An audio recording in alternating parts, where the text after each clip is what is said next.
Thank you and good afternoon, everyone. We're here today to discuss emergency medical services, a foundational piece of Alberta's health system. A service every Albertan counts on to be there during their greatest times of need. We know that emergency medical services are facing unprecedented pressures right now. This is due to a wide range of issues, including an unprecedented increase in calls that started over the summer, the pandemic, on top of the pressures we see on the system every winter, the opioid crisis, increased time to transfer patients in emergency because emergency departments are also extremely busy, increase in transfers between hospitals due to COVID-19, staffing challenges across the health system and beyond, with Omicron adding to 2 years of pressure on staff, and finally, global supply chain issues for new ambulances and delays in getting specialized vehicle parts. All types of calls have increased and staff are, quite frankly, exhausted, and some Albertans are frustrated. In particular, I'd like to speak to an incident that took place last week in Airdrie because I think it highlights the strain that our EMS system is facing. While Calgary's own EMS was overloaded, 4 serious, non-life-threatening but urgent 911 calls came in from Airdrie at the same time. Airdrie Fire Department, who are trained as paramedics, provided care on the scene before transporting 2 patients to the Airdrie Urgent Care Clinic. AHS EMS did their best as always to respond to the high call demand. They ensure critical patients received immediate care by reassigning supervisors to frontline and first responder roles, by working with hospital staff to employ quicker transfer of care protocols so that ambulances could get back on the streets, and by pausing interfacility transfers so ambulances could respond to 911 calls. This was an extraordinary situation, a rush of urgent calls on a busy day in the middle of winter at a time when we're likely approaching the peak of pressure on the system from the pandemic. I'm grateful that the patients all received the care they needed, but the reality is the delays that day were too long. We don't ever want to be in a position where we put other emergency services at risk to fill the gaps in our urgent medical care. The staff in EMS and the health system overall have gone above and beyond in responding to the pandemic, and they continue to do that every day. And we're supporting AHS in providing more resources. The EMS base budget is $30 million higher this year than before the pandemic, and they've added more than 200 paramedics and EMTs, an increase of 9%. But the situation last week shows that there are limits on what they can do, and it shows, quite frankly, we need to do more to support them. We've heard from EMS staff, municipalities, contract providers, practitioners, and the public calling for help to ease the pressures on the system, and we are acting on what we heard. We're taking action over the short, medium, and long term to reduce response times and the burdens on staff. In the short and medium term, AHS has developed a comprehensive 10-point plan. Their action plan focuses on immediate, tangible solutions to help create capacity within the EMS system. We'll hear shortly from AHS Chief Paramedic Darren Sandbeck, who will explain the AHS plan. We're also launching the Alberta EMS Provincial Advisory Committee. The committee will be led by co-chairs R.J. Sigurdsson, MLA for Highwood, and Tracy Allard, MLA for Grand Prairie. As representatives from smaller communities in both the north and south of the province, MLAs Sigurdsson and Allard will provide a strong local perspective in leading the committee's work. Its membership will also include contracted ambulance operators, unions representing paramedics, municipal representatives, and Indigenous community representatives, among others. Having all these voices at the table is important. I've tasked this committee to identify concerns, provide advice, and contribute to EMS service planning as we work to ensure EMS sustainability now and into the future. The committee will provide me with initial recommendations in May, but will make changes and test new solutions that are needed before that time. If there's a need for more funding to put improvements in place, we'll examine those opportunities as they arise.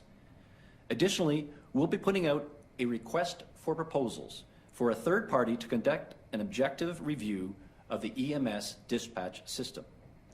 We believe that an outside group of experienced health system experts will be able to identify further opportunities to address ongoing pressures and improve effectiveness and efficiencies in how the dispatch system works.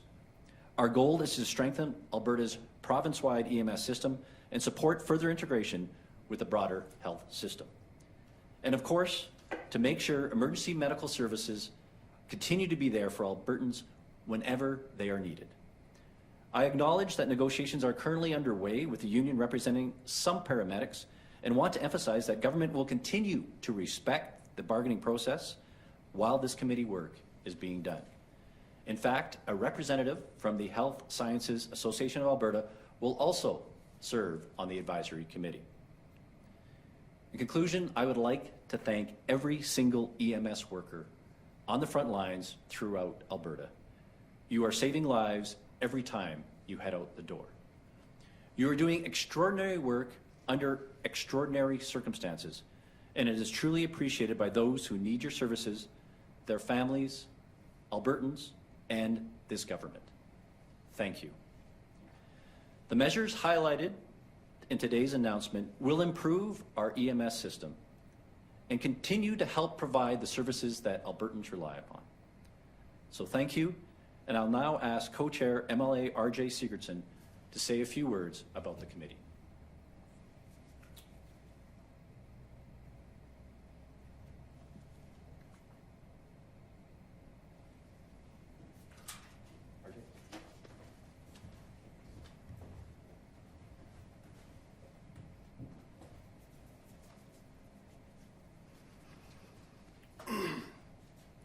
Thank you, Minister. I'm delighted to be here today.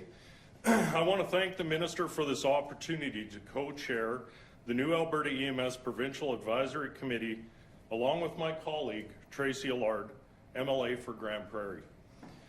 We are ready to get started on this important work, to find timely solutions to alleviate the stress on EMS staff, and provide assurances to Albertans that when they are in some of the worst moments of their lives, EMS will be there. I've heard Albertans in my constituency express their concern for how busy our healthcare providers have been. Both residents and frontline staff have shared many stories about the strain currently on EMS and paramedics, resulting in wait times and delays. They are worried. I want to remind them and everyone, you should never hesitate to dial 911 when you or a loved one or someone else is experiencing a medical crisis. Our province has highly trained, committed personnel that will always rise to the challenge to help you and your family in the time of need. That's the kind of people they are. The current delays are not a reflection of the ongoing commitment and dedication of our frontline EMS personnel in helping Albertans. The EMS Advisory Committee will support their efforts. We have assembled a group of remarkable people, leaders who genuinely care about EMS staff and every Albertan and the communities that they serve. The committee represents experienced, motivated individuals, including paramedics, their unions, and understanding their participation will respect the contract bargaining that is currently underway. Rural and urban associations, the Firefighters Union, representative from First Nations and Métis communities, AHS, EMS, contracted ambulance operators, and advocates for patients and their families. I'd like to thank all of our representatives for coming to the table to offer their insight, knowledge, and support as we look for immediate and longer-term solutions to assist paramedics and those serving during this unprecedented time. Access to emergency medical services is vital for all Albertans, and the sustained pressures paramedics are facing currently is a concern for all of us. Thank you again to the Minister for your leadership and your concern for Alberta's healthcare providers, who we have relied upon so heavily over the past couple of years. This committee's goal is to ensure and improve timely service to Albertans while at the same time Supporting the most critical piece of that equation, our EMS staff across all of Alberta. I personally want to thank our paramedics who continue to give their all every day to protect our communities when help is needed most. I will now turn the podium over to my co-chair, MLA Allard, to share a few thoughts about the new committee.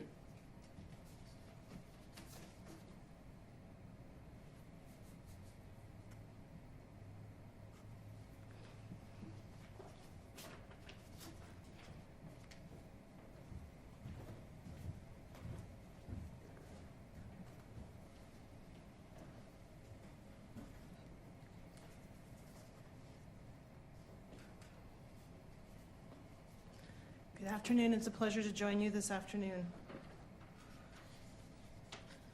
Thank you to my co-chair, MLA Sigurdsson, for the introduction. And again, good afternoon, everyone. I'm just going to put this down because I'm so tall. I would like to echo the thanks to Minister Copping for this incredible opportunity to make meaningful change in Alberta's healthcare system through this work. I'm honored to be co-chairing this committee and look forward to meeting with members and getting to work on this issue, an issue that touches most Albertans at a critical moment in their lives. Much like my colleague MLA Sigurdsson, my constituents have also shared their thoughts and concerns about ambulance wait times and other emergency services, and I remain deeply committed to this task to improve EMS delivery for Alberta communities. Emergency medical services are busy, as the Minister mentioned, and they are getting busier. While there are challenges, I am grateful for the people in EMS who faithfully serve day in and day out, responding to Albertans in their time of need and ultimately saving lives. Paramedics are doing a great job working within the system, and we now have the means to gather people from all sides of the service and to look at how we can make a real difference and what improvements we can make now and in the future. The Alberta EMS Provincial Advisory Committee is an opportunity born out of necessity and a chance to lead the way with innovative ideas. We are committed to listen, to learn, and to work together for great improvement for all Albertans. The best part about this committee is the willingness and ability to pilot changes that make sense while still meeting and formulating recommendations to work towards continuous improvement. MLA Sigurdsson, my co-chair, and I will be working with the Minister and AHS to put appropriate solutions into action and as quickly and as safely as possible. This will allow us to determine what things can enhance services while we are still together and can adjust and adapt accordingly. When we have our first meeting, I know that we will have the expertise around the table to inform this change, a solid operational plan, and provide Albertans with a greater confidence in our EMS system. I believe that as we find the right tools, we can make a difference to patients and their families, not in a matter of years, but soon, imminently. I would like to thank all of our partners for their participation in this important work. On behalf of all Albertans, I would also like to give my heartfelt thanks to our paramedics, to our firefighters, to dispatch and other EMS staff and healthcare providers for your work during this pandemic. Your tireless and selfless efforts to help those who need you most is inspiring. I will now turn the podium over to Darren Sandbeck, Chief Paramedic and Senior Provincial Director of EMS at Alberta Health Services. He's going to speak to you about Alberta Health Services' current and new initiatives to address this EMS situation. Thank you very much.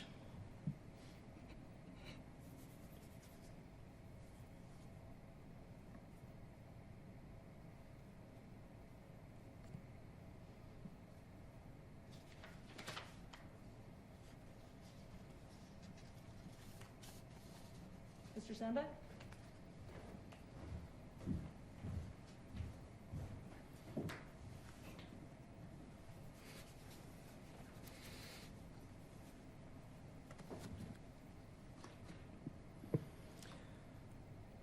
Thank you, Minister Copping and MLAs Allard and Sigurdsson.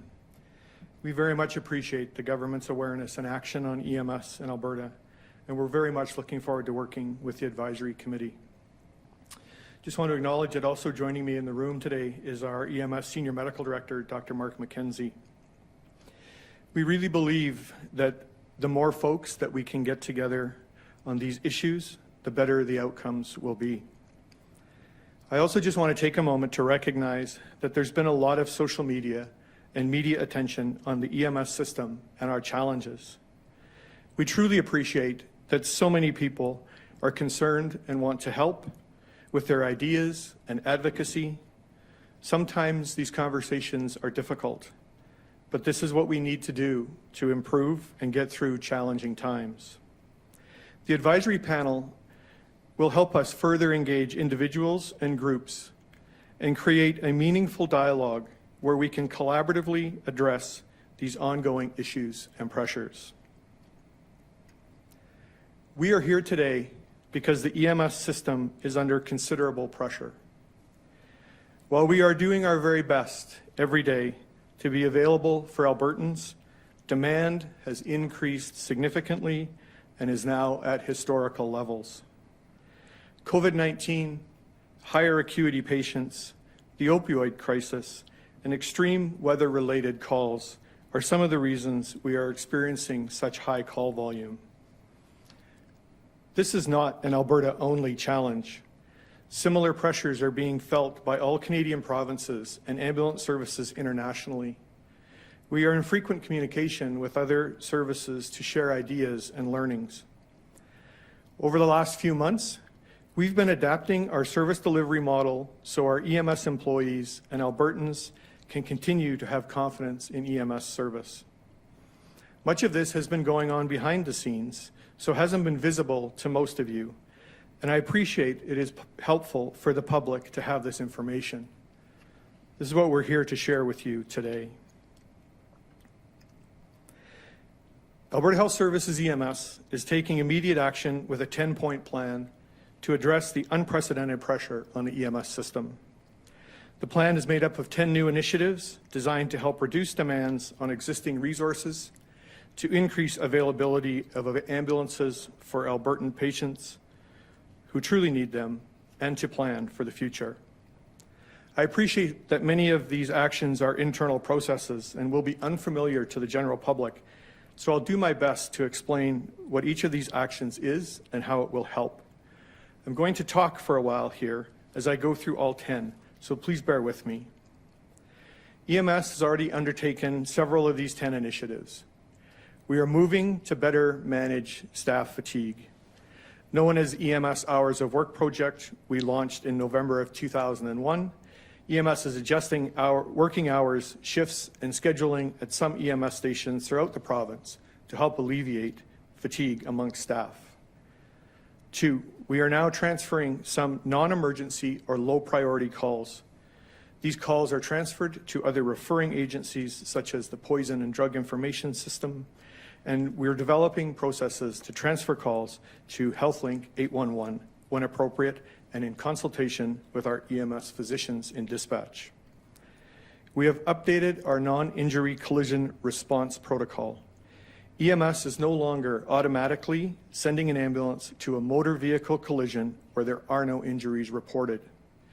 Previously, an ambulance would have been dispatched automatically, and the crew would need to confirm that there were no injuries.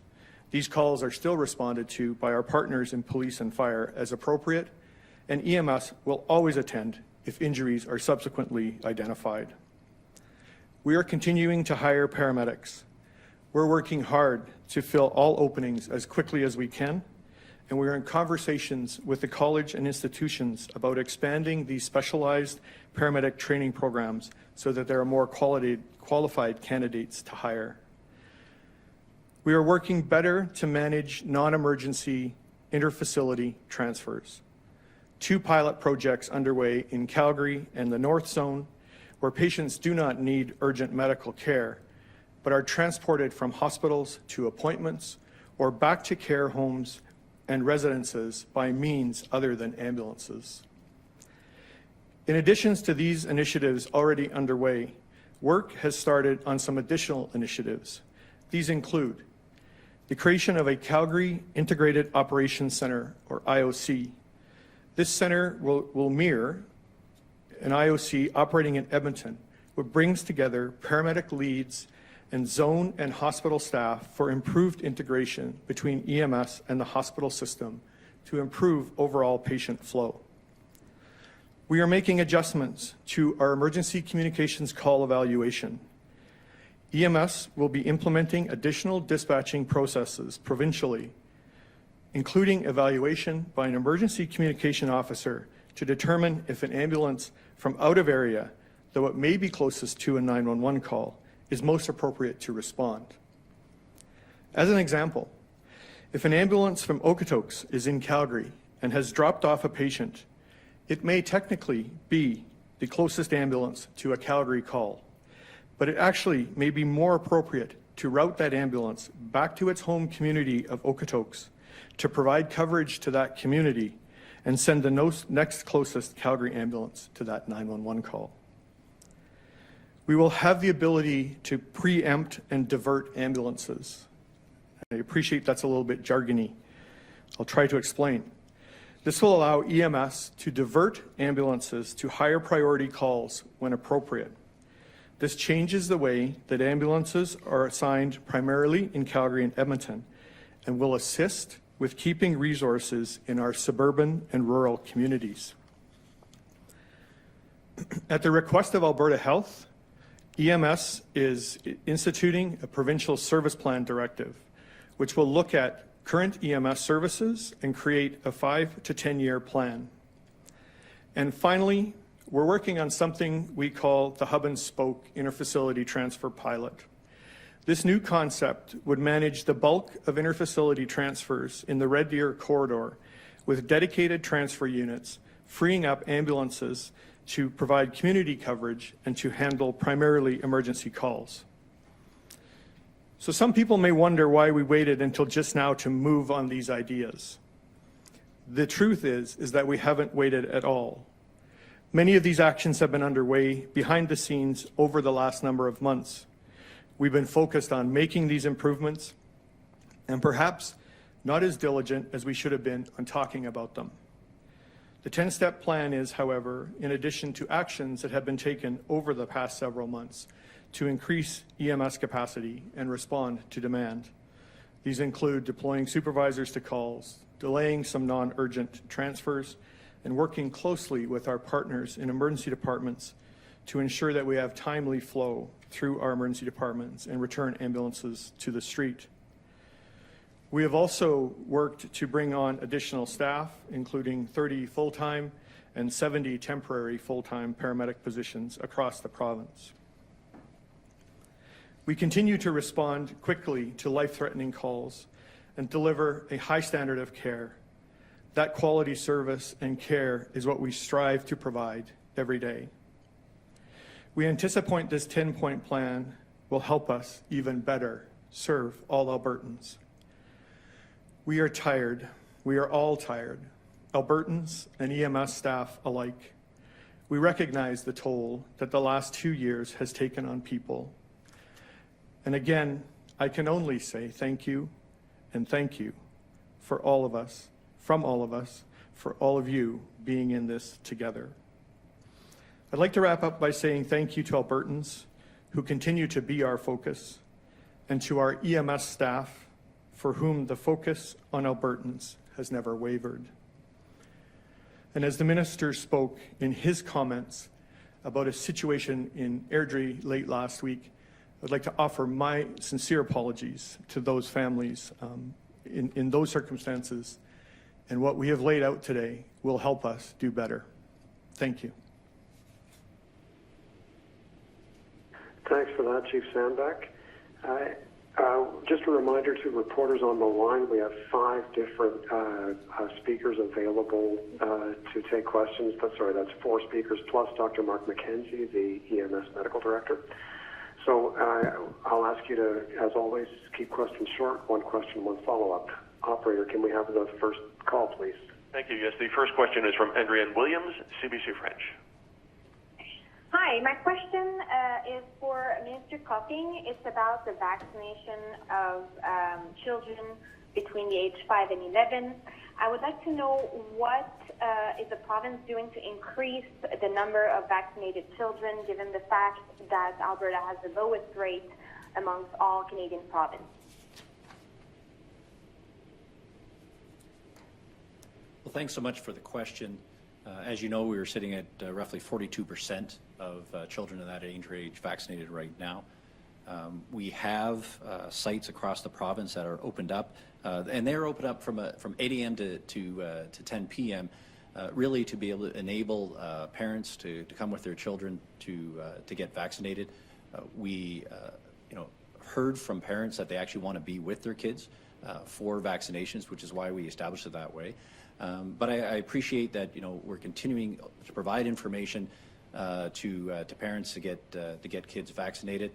We have established a vaccine hesitancy committee, and they are looking at this issue, and I'm looking forward to any recommendations that they may have to be able to help improve vaccination for this particular group.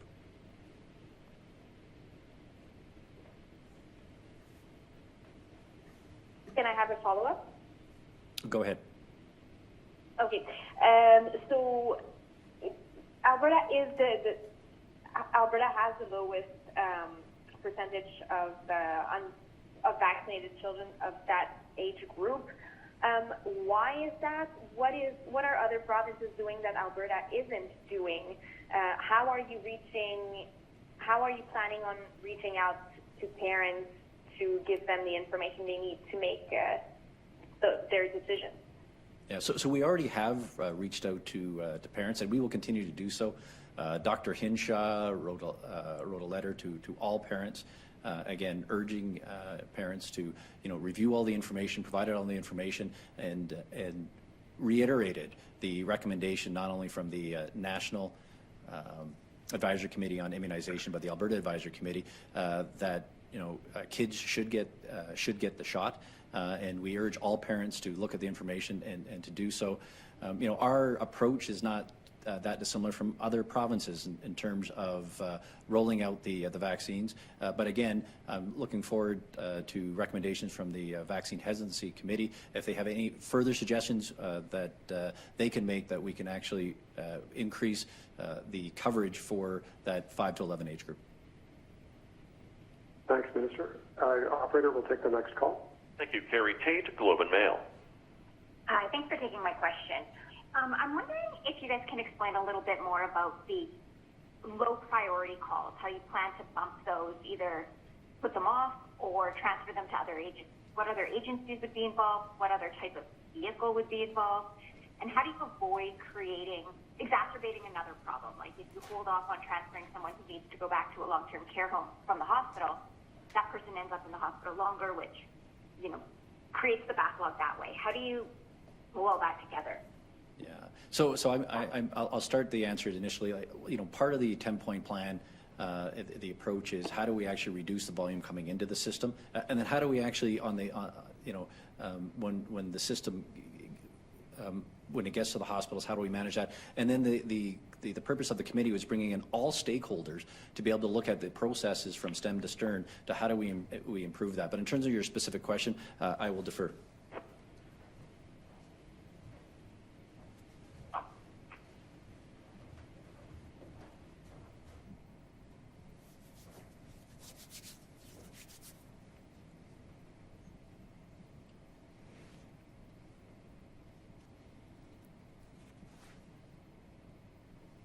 Thanks for the question. It's Dr. Mark McKenzie. I'm the Senior Medical Director for EMS. Minister and MLAs, I'm looking forward to participating on the advisory committee with you. And thank you all also very much for your messages of recognition for the hard work that our emergency communication officers at dispatch, our paramedics, our air ambulance providers, and all our frontline workers in EMS are doing. Thank you for that. Thanks for the question about managing low priority events at the level of dispatch. Although there are many contributors to the overall EMS problem, it really comes down to at times having more calls come in than we have resources to be able to manage all those calls. There's a medical priority dispatch system which prioritizes the calls coming in, and we want to make sure that we're responding first and foremost to those patients who have life or limb threatening conditions. So while low priority callers may get may not immediately get an ambulance, we do have processes to make sure that their healthcare needs are being met, which I think is the crux of your question. So they're not just being held or transferred, they're receiving callbacks from physicians at dispatch, physicians in dispatch just being another great example of our EMS being integrated into greater health. And essentially the physicians will make sure that the patient waiting for an ambulance is the safe thing to do, but we can also act as patient navigators and sometimes find alternative means for that patient to have their healthcare needs met. Thanks for that. Carrie, follow-up? Yeah, thank you. Along the way, you guys had briefly mentioned an hours of work project, that was part of the 10-point plan. What is that? I'm going to hand that question off to Chief Paramedic Sandbeck. Darren.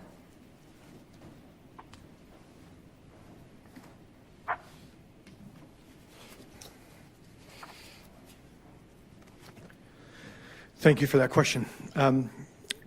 What you're referring to as hours of work, or we're now calling fatigue management, is a process that we undertook over the last 18 months to look at all EMS stations across the province and where they become at risk for fatigue. So when they're working too many hours in a row, and then they need to have time off due to fatigue. So we did an analysis across the province, identified a number of stations across the province where additional staff may be required, the shift may need to be adjusted slightly, or in some cases, additional ambulances may need to be added. We built that into a priority list to address those and have begun to address those as of November of last year. We will continue through phase 1 of that project into this spring, and we'll also concurrently implement phase 2 of that, where we'll continue to address those high-level system pressures, those higher areas at risk of high risk of fatigue. We will invest just over $24 million over the next 2 years to undertake that work and to make those investments for fatigue management. Thanks, Chief Sandbeck. So we'll take the next caller, please. Thank you. Catherine Krakowski, Alberta Today. Thanks for taking my question. So some of the measures that are already in place, such as not automatically dispatching an ambulance to a collision, or the changes to inter-facility transfers, are these intended to be permanent changes, or is this just until pressure subsides? Thank you for that. These are intended to be permanent changes. I would share with you an example, particularly around the not responding to non-injury motor vehicle collisions. So it's not uncommon for us in Alberta, as we all know, to have freezing rain at various times throughout the year. Those events, those days when we have those events, especially in our large metro centers, will create literally hundreds of minor motor vehicle collisions. The vast majority of those motor vehicle collisions do not result in any injuries. Previously, we would have dedicated a resource to check out those motor vehicle collisions, and as of early December, we stopped doing that. So I think you can appreciate what that does to free up resources for the rest of the system when our emergency communication officers are confirming that there's no injuries on the scene and that there is no need for EMS to respond. Thanks for that, Chief Sandbeck. Catherine?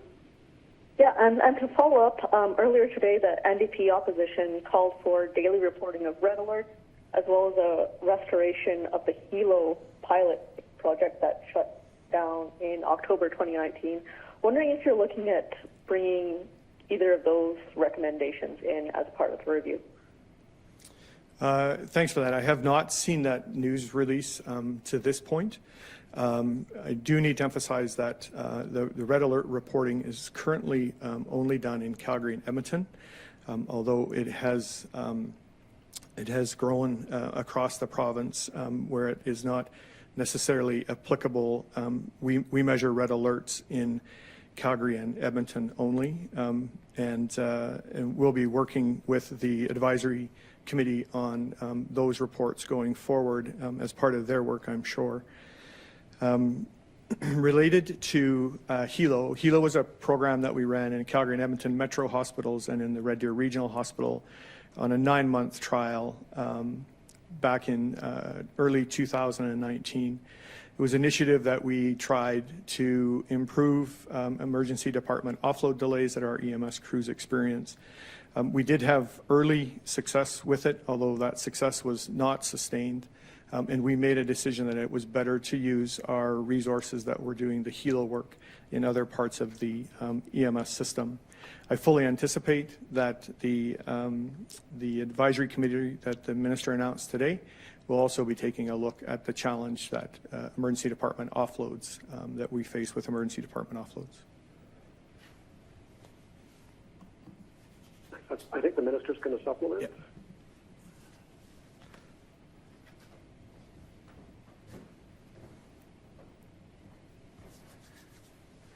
No, thank you for that. And just to add, one of the reasons why we pulled together the advisory committee and its stakeholders from across the entire spectrum that touch on EMS is that they can look at the overall processes. And one of the conversations that they're going to have as well is how do we measure success? We already have a number of metrics in place. We have also asked the Health Quality Council of Alberta to develop additional metrics as well. So I fully expect this will be one of the conversations in terms of what are the metrics that the committee will be having, and then looking at how do we address these issues, particularly in regards to handoff at the hospitals. We know that our target is 90 minutes, and we're exceeding that target in a number of locations. What's worked in the past, and quite frankly, what hasn't worked? Why hasn't it worked? And then can we address that and be able to put in another pilot that may work so we can address this issue? Thanks, Minister. We'll go to the next caller. Jason Herring, Post Media. Hi there. I suppose this question is for either Minister Copping or Chief Paramedic Sandbeck. We've known for a long time the pressures have been increasing on the EMS system, and this is becoming a more and more untenable situation. Wondering why we haven't heard anything from the province on measures to mitigate this before now, and as well how these changes are meant to help the situation immediately. So I'll start, and I'll allow Chief Sandbeck to continue. So, and I mentioned this actually last fall in the House, that the system has been under strain. There's been a 30% increase in calls since the summertime. EMS and the government have acted. We've added additional resources into the system to be able to address this. But just so you know that some of the challenges that we're dealing with have been around for quite some time. Not only it's been exacerbated given some of the items that I mentioned and given COVID, particularly over the last 6 months, but some of these challenges have been around for years. EMS has responded with AHS in terms of adding resources to the system, but we are announcing this right now because we know some of the items have been in play for a number of months, but we also need to look a medium-term and a long-term view, which is why I'm really excited about the work that this committee will do to address these issues and make sure we have a sustainable system for the future. Chief Sandbeck?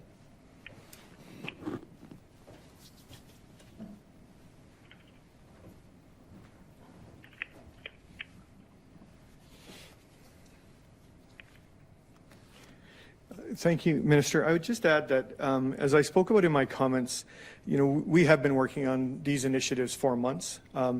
Some of these take some time to get into place and require changes to our workflow processes that we undertake in our communication centers as well as in operations. And just to supplement the minister's comment on the longer-term plan, and you heard me speak of the provincial service plan work that's underway that has started, and we're very much looking forward to how we take the work of the advisory committee and blend that now into the longer-term planning work that we'll be doing under the provincial service plan development. So.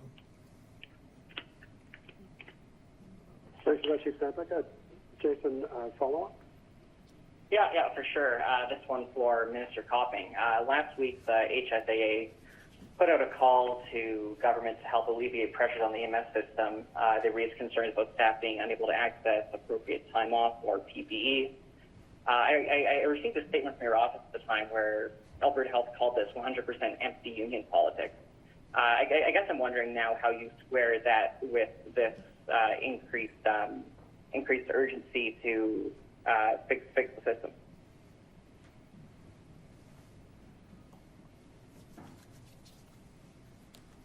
No, I appreciate the question. Our focus is on managing the challenges with the system. We need all stakeholders at the table. We've invited HSAA to be at the table, and they have agreed to be able to do that.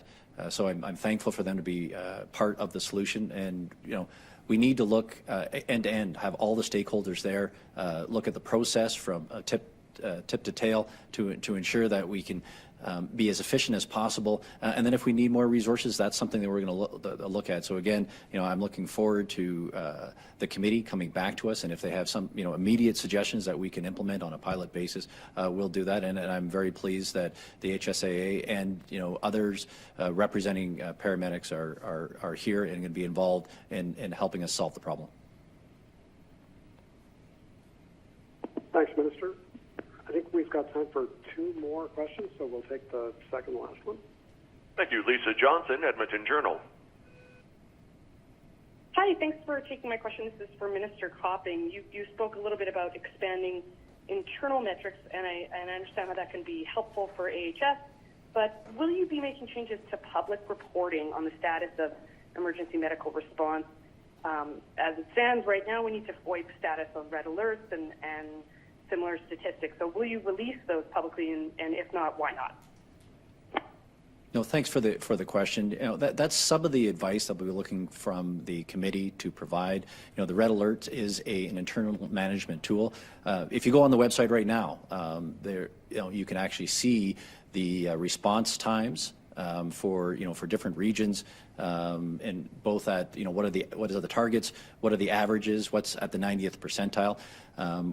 As I indicated earlier, we have asked the HQCA, the Health Quality Council of Alberta, to develop some metrics, and I look forward to hearing from the committee in terms of not only how are we going to measure success, but also from a public standpoint, what in addition to the metrics we already have out there, should we ensure that people have access to? Thanks, Minister. Lisa, follow-up. Thanks. Yeah, so just to clarify, the answer on that question is no. I also have a question for Mr. Standek. I'm wondering, you mentioned some of the initiatives that you're working on have been underway for several months. I'm wondering, when exactly did they begin, and what kind of measurable improvements have you seen from them? Can you point to any statistics on that? Yeah, if I can just, before Chief Sandak comes over, just the comment is, the answer is, will we look at providing more public data? Likely yes, that work is underway, and I'm looking forward for the committee to report back. Chief Sandak?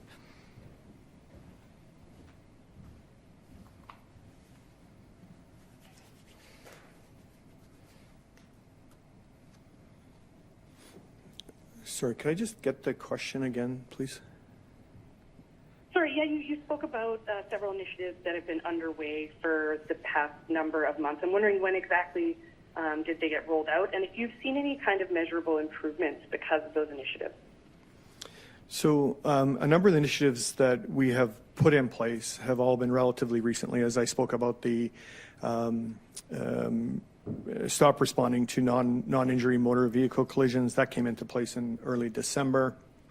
Some of the other pieces that we're still working on will come into place over the next weeks into early February, and as this essentially as this package comes together is when we'll really be able to measure what impact those are having on the system, and if we're able to create additional capacity within the system by those initiatives.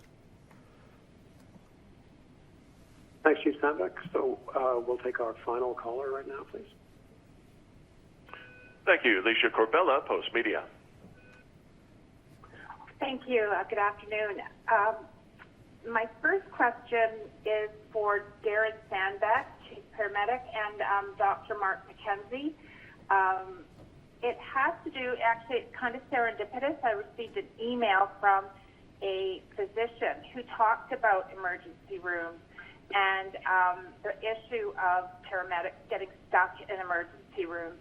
And his suggestion was that maybe the best way to deal with that, seeing as there's 2 paramedics and only 1 patient per car, that each paramedic car would handle the next, like the first car would handle 2 cars worth of patients. So the second one, and so that only 1 car would be there at a time for every 2 patients.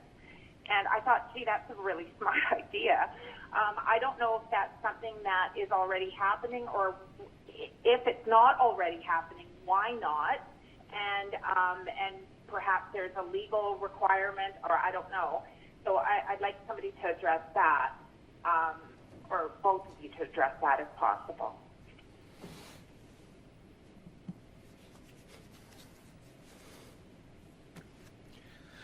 Thank you for that question. I can address that directly. We currently operate a protocol called patient consolidation, where what you described is exactly what happens, where EMS crews, a crew of 2, will take over patient care for a number of patients, 2 to 3 patients at a time. And then when we get into times of really increased demand, like we saw in the Calgary zone last Thursday, those numbers will increase where it's safe to do so, to consolidate additional patients under EMS crews. So we currently do that practice today. It happens very regularly. Thanks, Chief Sandbeck. Alicia, follow-up?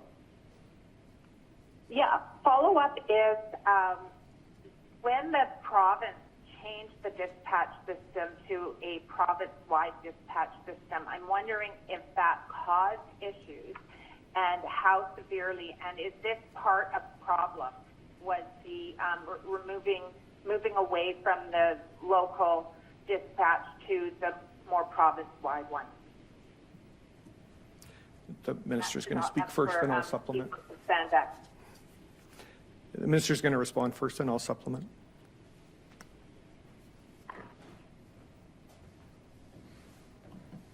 So thanks for the question. These are 2 separate issues.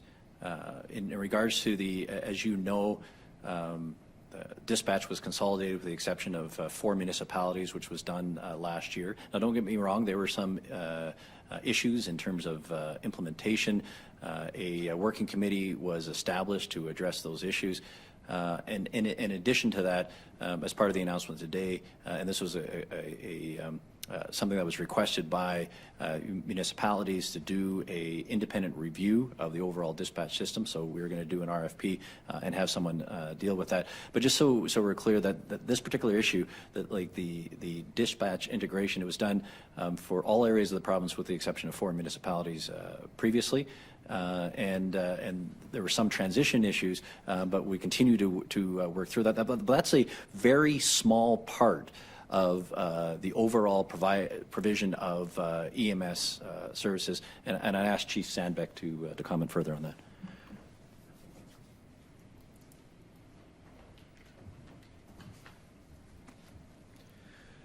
I forgot my hand wash that time.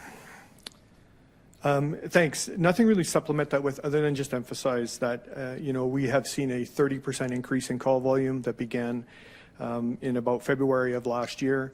It is not related to dispatch consolidation. We would have had this increase in call volume regardless of if we would have done dispatch consolidation or not. Frankly, I believe that the increased demand that we're seeing on the system and the pressure that we have is easier for us to manage those resources under a consolidated dispatch environment, but the 2 are not related. Thanks, Chief Sandbeck. We'll wrap up there. Reminder to reporters, if we didn't catch you, you can always follow up directly with Minister Coffey's office, myself, or AHS. Thanks, everyone.